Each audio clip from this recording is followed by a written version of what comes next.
All right, guys, so we're going to do a brief overview of Twitter in this lesson, as well as YouTube. Now, once again, as I said in the previous lesson, two things. Number one, these are brief overviews. These are not super deep into the weeds. We have other courses and lessons that cover each of these platforms individually. And number two, we're not going to be getting into paid advertising. We have another course that covers paid advertising on Twitter, which is a very powerful tool. However, the focus here is on organic marketing, using Twitter without paying any money for organic, just natural marketing results. Now, Twitter is pretty powerful, but there's some things you need to understand about Twitter, okay, that make it different from Facebook, LinkedIn, and so on. First off, Twitter is a news or events broadcasting channel. That's its primary purpose. Okay, now people use it for, goofy personal stuff all the time. So when I say news, I don't necessarily mean, official, serious stuff.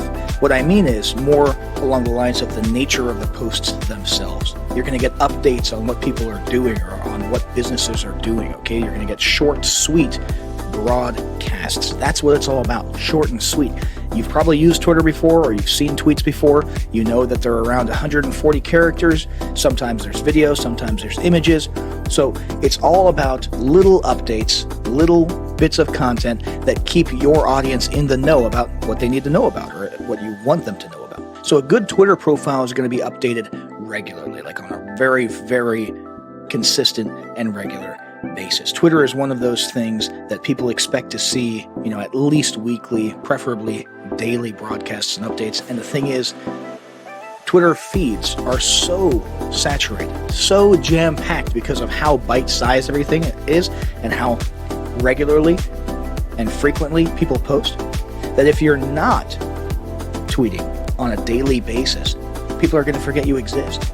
So the only way to make sure that your stuff is seen by your audience is to make sure that you are operating at a pretty high frequency yourself. So when you post to Twitter, you can expect interaction in the form of replies to your tweets, likes, and retweets. That's primarily where you're going to be seen. Now, if you're thinking, I don't really have the type of business that has, multiple times per day or, even every day broadcast-worthy stuff, what you can do is utilize Twitter as a platform where you're sort of saying, hey, look, and you're bringing people's attention to content published elsewhere.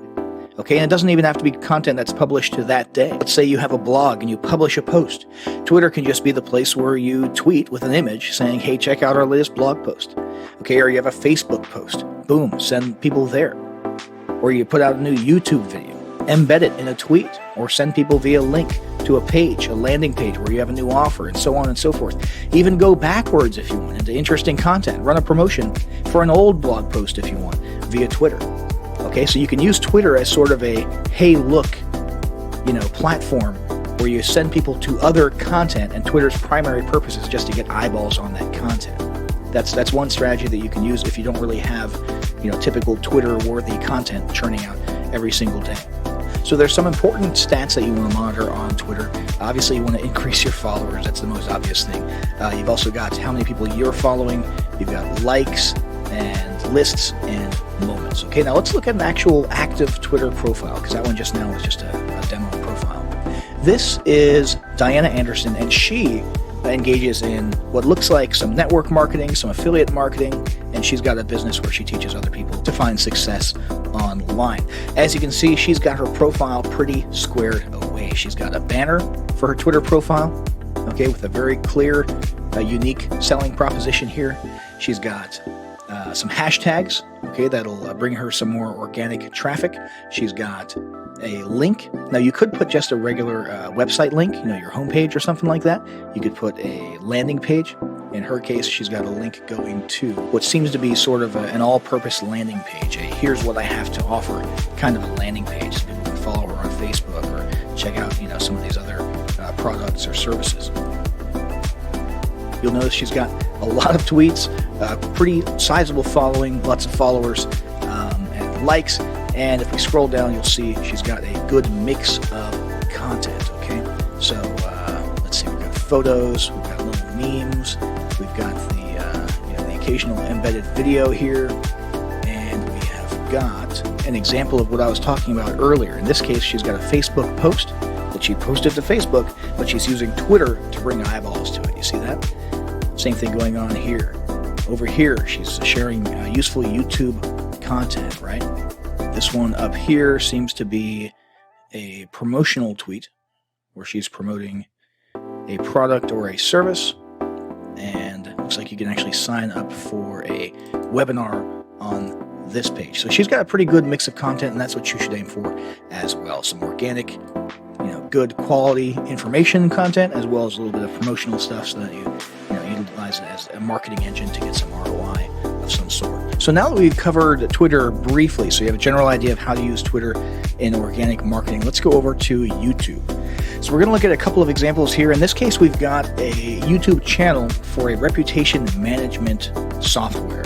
Okay, and this one, it's a little bit old, it's not very active, but what you can see here is that they've got a bunch of videos that are probably not intended for inside of YouTube marketing. Okay, if you look at these videos, you look at the there's a promotional video there. Let's click on analytics.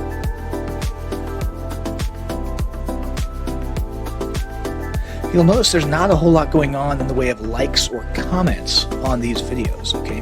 And the reason for that is what a lot of companies are doing is using YouTube purely as a video host, okay? They're embedding their videos on their websites, and so you're not really going to get anything in the way of YouTube interaction levels, likes, comments, subscriptions, that sort of thing.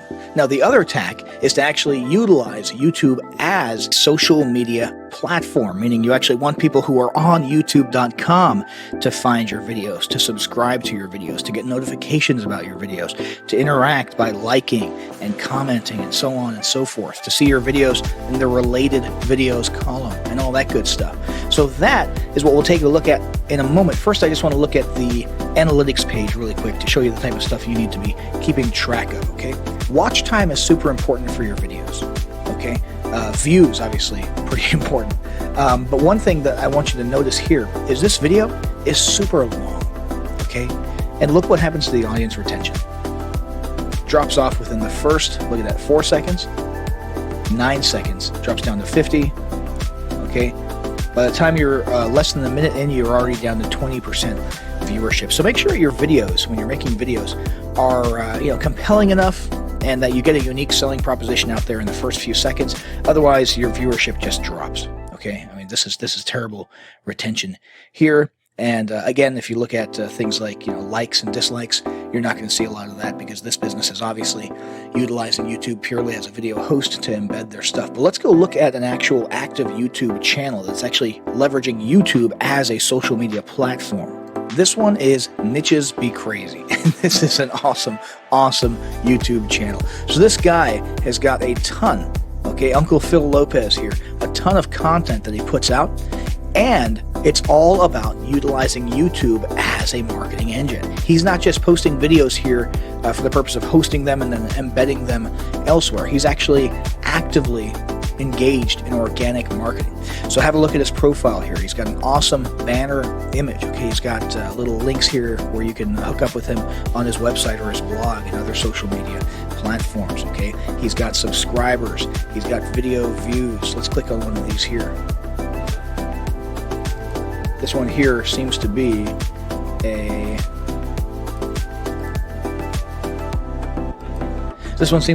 review video for some type of a product, and the product's called Affiliate Oracle by Adam Payne. And basically what you're going to encounter, maybe not initially, but what you'll eventually encounter here is an affiliate link. So if we click on that, we'll come over here to the review, and I don't know if this is a good or a bad review, but clearly you've got a buy button here, and if you look down in the bottom left corner, that's a pay Kickstart link. So it's an affiliate link. So he's engaged in affiliate marketing, right? And he's getting traffic to his YouTube videos, 115 views there just in the last week, and he is leveraging YouTube itself as a marketing engine. As you can see, he's got comments here, so he's got likes, he's got views, and he's got comments happening, interaction happening. Okay, thanks for the review, etc. thanks for the good review, Uncle Phil, etc. So this guy's got an actual audience. Okay, he's got actual, I'm going to change that frame so it doesn't look like he's picking his nose there. But nothing. You'll also notice he's branded himself. That's huge in YouTube marketing. Watch this.